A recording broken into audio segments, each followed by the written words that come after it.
আসছি কুত্তাগুলো। এই ছেলেগুলো কদিন থেকে আমাকে খুব ডিস্টার্ব করছে জানো। তোমাদের কিছু বলতে চাও না, ওরা আসলে নোংরা ছেলে। কি ডার্লিং, তাহলে তুমি এই ছেলেটার জন্য আমাকে পাত্তা দিচ্ছ না, কিন্তু আমি যে তোমাকে অনেক ভালোবাসি। কি বলিস তোরা? চলো আজকে তোমাকে নিয়ে আমি লং ড্রাইভে যাবো। ডোন্ট টাচ মি জানোয়ার কোথাকার। এই চলো। কি রে, তুই একটু মেয়ের হাতে চল গালি। এই মারের প্রতিশোধ আমি একদিন নেবই। স্যার, আমাকে আপনি ধরে নিয়েছেন কেন? চল থানায় গেলে সব জানতে পারবি। আপনার যার কথা বলছিলেন সে কি এই ছেলেটা? হ্যাঁ স্যার, কি এই মার্ডার করেছে? শালা ভালোবাসা নাটক তৈরি, নিজের গার্লফ্রেন্ডটাকে মেরে দিলি, দুকা সালাকে লাগাবে। ঠিক আছে, তোমরা এখন আসতে পারো। আজিজ, কে? আমি প্রিয়া। প্রিয়া, তুমি এখানে? তুমি তো মরে গেছো। হ্যাঁ। প্রিয়া, তুমি বিশ্বাস করো, আমি তোমাকে মারিনি। আমি তো তোমাকে ভালোবাসি। আমি কেন তোমাকে মারতে যাবো? আমি জানি তুমি আমাকে মারোনি।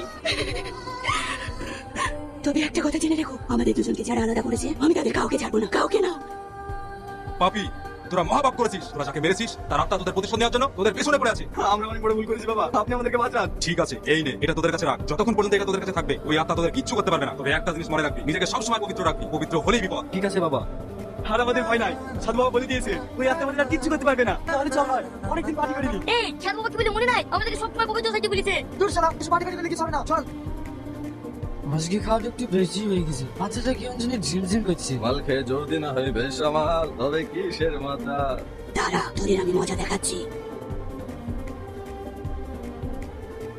এ ভাই, গাড়ি এত জোরে চালাচ্ছিস কেন? আস্তে চালা, তোর কি মরার ভয় নাই? চলা, নিজেও মরবে, আমাদেরও মারবে। চুপ করে বসে থাক, একটা কথা বলবি না। তোদেরকে আমি আগেই বলেছিলাম এই যে মদ ফদ খাস নি, অপবিত্র হয়ে যাবি। আমার কথা শুনবি তো? এবার মদ। আজ আমি ওদের শেষ করে দিয়েছি। আজ আমি আমার প্রতিশোধ নিতে পেরেছি।